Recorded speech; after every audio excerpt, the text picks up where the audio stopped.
말씀으로 시작하는 축복의 하루, 오늘은 7월 24일 수요일입니다. 우리에게 주시는 하나님의 말씀 열왕기하 15장 13절부터 26절까지의 말씀 함께 봉독하도록 하겠습니다. 유다왕 우시야 제39년에 야베스의 아들 살룸이 사마리아에서 왕이 되어 한 달 동안 다스리니라. 가디의 아들 무나헴이 디르사에서부터 사마리아로 올라가서 야베스의 아들 살룸을 거기에서 쳐 죽이고 대신하여 왕이 되니라. 살룸의 남은 사적과 그가 반역한 일은 이스라엘 역대 지략에 기록되니라. 그때 무나헴이 디르사에서 와서 딥사와 그 가운데에 있는 모든 사람과 그 사방을 쳤으니 이는 그들이 성문을 열지 아니하였습니다. 그러므로 그들이 그곳을 치고 그 가운데에 아이벤 부녀를 갈랐더라. 유다왕 아사랴 제39년에 가디 아들 무나헴이 이스라엘 왕이 되어 사마리아에서 10년간 다스리며 여호와 보시기에 악을 행하여 이스라엘로 범죄하게 한 느밧의 아들 여로보암의 죄에서 평생 떠나지 아니하였더라. 아수르 왕 불이 와서 그 땅을 치려 하매 무나헴이 은 1000달란트를 불에게 주어서 그도 자기를 도와주게 함으로 나라를 자기 손에서 굳게 세우고자 하여 그 은을 이스라엘 모든 큰 부자에게 강탈하여 각 사람에게 은 50세겔씩 내게 하여 아수르 왕에게 주었더니 이 아수르 왕이 되돌아가 그 땅에 머물지 아니하였더라. 무나헴의 남은 사적과 그가 행한 모든 일은 이스라엘 왕 역대 지략에 기록되지 아니하였느냐. 무나헴이 그의 조상들과 함께 자고 그의 아들 부가히야가 대신하여 왕이 되니라. 유다의 왕 아사랴 제50년에 무나헴의 아들 부가히야가 사마리아에서 이스라엘 왕이 되어 2년간 다스리며 여호와께서 보시기에 악을 행하여 이스라엘로 범죄한 느밧의 아들 여로보암 죄에서 떠나지 아니한지라. 그 장관 르말랴의 아들 베가가 반역하여 사마리아 왕궁 호위소에서 왕가 아르곱과 아리엘을 죽이되 길르앗 사람 50명과 더불어 죽이고 대신하여 왕이 되었더라. 부가히야의 남은 사적과 그가 행한 모든 일은 이스라엘 왕 역대 지략에 기록되니라. 아멘. 오늘도 하나님의 말씀으로 이 하루를 보내시는 여러분들 가운데 좋으신 우리 주님의 은총과 또 성령의 은혜가 여러분의 삶 곳곳 매일 호흡마다 함께 하시기를 주님의 이름으로 축복합니다. 날씨가 많이 무더워졌습니다. 그리고 바야흐로 여름 휴가철도 다가왔습니다. 7월 말 8월 초 휴가의 극성수기에 여러분들 오가는 모든 발걸음들 가운데 하나님의 도우심이 함께하고 그리고 가족들, 친지들 함께할 때에 하나님의 깊은 사랑도 서로 나누시기를 바랍니다. 또 믿지 않는 사람들이 있다면 예수 그리스도의 복음, 예수님 믿고 구원받는 그 진리를 함께 전할 수 있기를 또한 축복합니다. 오늘 열왕기하 15장 13절 이하는 유다에는 왕이 선 다음에 아사랴 왕이 52년간 통치했기 때문에 결코 짧은 기간이 아니죠. 오늘 나오지만은 오늘 새롭게 세워진 북이스라엘의 왕 살룸은 한 달만 통치할 수밖에 없었습니다. 아주 국가의 정세가 급변하고 또 특별히 북이스라엘은 반역의 반역을 일으킨 시간들을 우리는 확인할 수 있습니다. 오늘 말씀 13절에서 15절까지 말씀 먼저 한번 봉독해 봅니다. 유다왕 우시야 제39년에 야베스의 아들 살룸이 사마리아에서 왕이 되어 한 달 동안 다스리니라. 가디의 아들 무나헴이 디르사에서부터 사마리아로 올라가서 야베스의 아들 살룸을 거기에서 쳐 죽이고 대신하여 왕이 되니라. 살룸의 남은 사적과 그가 반역한 일은 이스라엘 왕 역대 지략에 기록되니라. 아멘. 유다 왕 우시야라고 나오지만 어제 나왔던 아사랴 같은 이름입니다. 똑같은 왕이지만 아사랴라고 부르고 뒤에는 우시야라고 불렀던 것 같습니다. 우시야는 여호와 하나님이 나의 힘이다 라고 하는 뜻입니다. 그 우시야 왕, 그러니까 남유다 아사랴 혹은 우시야 왕 제39년에 야베스의 아들, 야베스의 아들, 야베스라고 하는 지역에서 난 사람 살룸이 사마리아에서 왕이 됐다. 이 사마리아는 바로 북이스라엘의 원래 수도입니다. 그 수도의 왕이 되었다라고 하는 것은 바로 북이스라엘의 왕이 됐다라고 하는 것이죠. 그의 이름은 살룸이었는데 안타깝게도 그는 왕으로서 한 달 동안만 자리를 유지할 수 있었습니다. 왜 그렇습니까? 반역 때문입니다. 가디의 아들 무나헴이라고 하는 사람이 디르사르에서부터 사마리아로 올라왔습니다. 그래서 야베스의 아들 살룸을 거기에서 쳐 죽이고 대신해서 왕이 됐다, 이렇게 나오죠. 북이스라엘의 정세가 아주 요란합니다. 그렇죠? 이 무나헴이 왕이 되기 위해서 올라오는 길에 딥상성 사람들을 아주 사륙하는데 16절에 보면은 임신한 여성들의 배를 가를 만큼 그렇게 합니다. 이유는 그가 지나가는 길에 성문을 열지 않았기 때문에, 그러니까 그가 반역을 일으키는 것에 대해서 전혀 협조하지 않은 사람들에 대한 응징이다라고 할 수 있습니다. 새롭게 세워진 이 북이스라엘, 무나헴의 이름의 뜻은 위로자라고 하는 뜻입니다. 아이러니하죠. 이렇게 잔혹하고 또 왕을 반역하여서 죽였을 뿐만 아니라 잔혹하기 그지없는데 그의 이름이 뜻이 위로자라고 하는 것입니다. 사랑하는 성도 여러분, 지난 시간에도 이름에 대한 이야기를 했지만 여러분, 신약 시대에 예수님을 만났던 인물 중에 삭개오라고 하는 사람이 있습니다.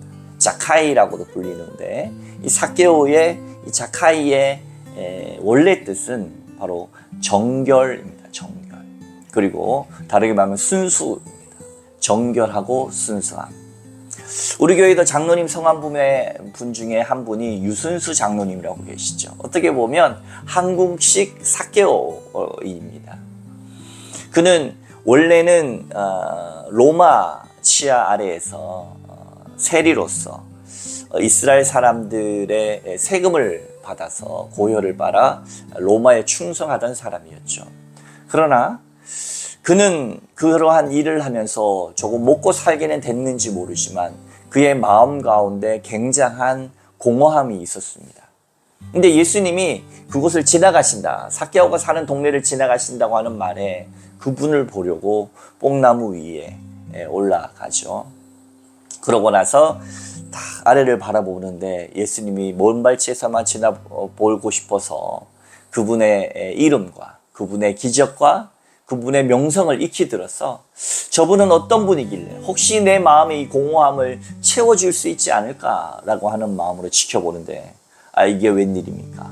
예수님께서 뽕나무 쪽 자카이 삭개오가 있는 것을 바라보더니 삭개오야 내려오라. 100만 볼트 전기가 통한 것 같은 느낌으로 그는 쏜살같이 내려갔고 주님을 그의 집에 모셨으며 그 구원의 감격과 기쁨으로 그가 잘못한 모든 것을 회개하고 이웃들에게 혹시 훔치거나 잘못한 것이 있으면 4배나 갚겠다고까지 선언을 합니다. 바로 예수 그리스도 그 자비로우심과 사랑을 만난 사람이 이렇게 변화되었다라고 하는 것이죠. 처음에는 이름값을 하지 못하는 삭개오였지만 나중엔 정말로 순수함과 정결함을 통하여서 그의 예수 그리스도를 만난 다음에 그가 이름값을 할 수 있는 사람이 되었다라고 하는 겁니다.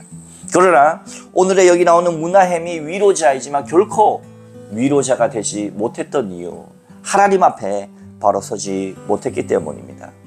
그뿐만 아니라 그는 아수르 왕 불이라고 하는 디글랏빌렛의 3세입니다. 그의 통치 연도를 보니까 745년에서 727년입니다. 저는 이 숫자를 보면은 마음이 졸여집니다. 왜냐?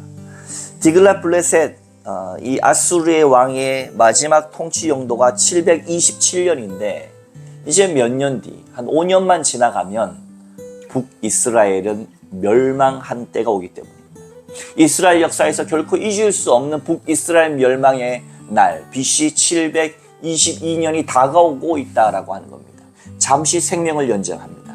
이유는 뭡니까? 바로 이 므나헴이 자기의 왕권을 더 유지하려고 귀족들로부터, 돈 있는 사람들로부터 50세겔씩 걷어서 조공을 바쳤기 때문에, 조공을 얼마나 바쳤다고 나옵니까? 함께 17절 이하의 말씀을 함께 봉독합니다. 유다왕 아사랴 제39년에 가디의 아들 므나헴이 이스라엘 왕이 되어 사마리아에서 10년간 다스리며 여호와 보시기에 악을 행하여 이스라엘로 범죄하게 한 느밧의 아들 여로보암의 죄에서 평생을 떠나지 아니하였더라. 아수르 왕 불이 와서 그 땅을 치려하매 므나헴이 은 1000달란트를 불에게 주어서 그로 자기를 도와주게 하미로 나라를 자기 손에 굳게 세우고자 하였더니 이에 아수르 왕이 되돌아가 그 땅에 머물지 아니하였더라. 조공을 은 1000달란트, 우리로 치면, 오늘날로 치면 뭐 똑같다고 말하기는 어렵지만 6조 원의 이름, 6조 원을 바로 아수르 왕에게 줌을 통하여서 조공을 바치고 봉신이 되었다는, 봉신이.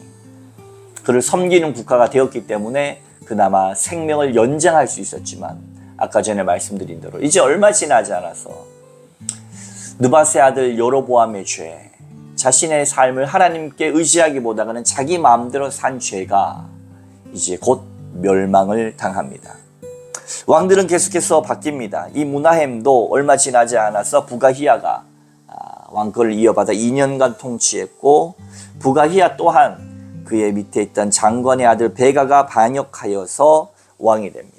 반역은 계속 이어집니다. 그러나 왕들은 반성하거나 회개하거나 돌이키기보다는 지금까지 그랬는데 뭐, 지금까지 갈레가 그랬는데 뭐, 지금까지 모든 왕들이 그러했는데 뭐 라고 이야기하면서 결코 돌이키지 않고 마지막으로 치닫습니다. 하나님은 가슴 아파하며 언제나 돌아올까? 언제나 돌이킬까?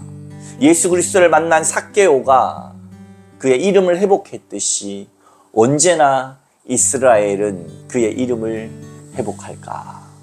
그렇죠? 하나님이 다스리는 이 나라가 아니라 왕이 다스리는 나라가 되어버린 이 악한 나라는 이제 곧 멸망을 맞이합니다. 우리의 인생은 어떻습니까? 우리는 정말로 우리의 이름값을 하는 사람입니까? 예수 그리스도를 만나고 나서 나는 정말 하나님의 자녀답게 이름값하며 사는 사람입니까?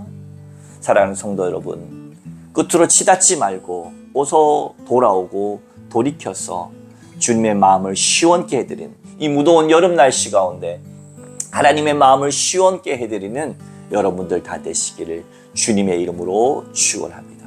이 시간 함께 기도하겠습니다. 하나님, 이스라엘의 왕들이 거듭 바뀌어가고 반역함에 이어 북이스라엘의 멸망이 얼마 남지 않는 것을 감지하며 안타까움을 느낍니다. 최선을 다해서 돌이킬 일입니다. 최선을 다해서 예수 그리스도와 연합할 일입니다. 우리가 호흡이 붙어있는 한 우리 마음 가운데 오순절 다락방에 임하셨던 성령의 충만함과 또 날마다 주시는 성령의 동행하심이 우리 가운데 충만히 임할 것입니다. 주여, 우리를 인도하여 주옵소서. 우리의 부족함을 주님 역사하여 주시어서 돌이켜 주시옵시고 하나님 마음을 시원케 해드리는 주의 백성 되게 하여 주옵소서. 오늘 하루도 그러한 인생 살기를 원하며 우리의 삶을 통해 영광 받으실 예수님 이름으로 간절히 기도하옵나이다. 아멘. My Jesus, my Savior.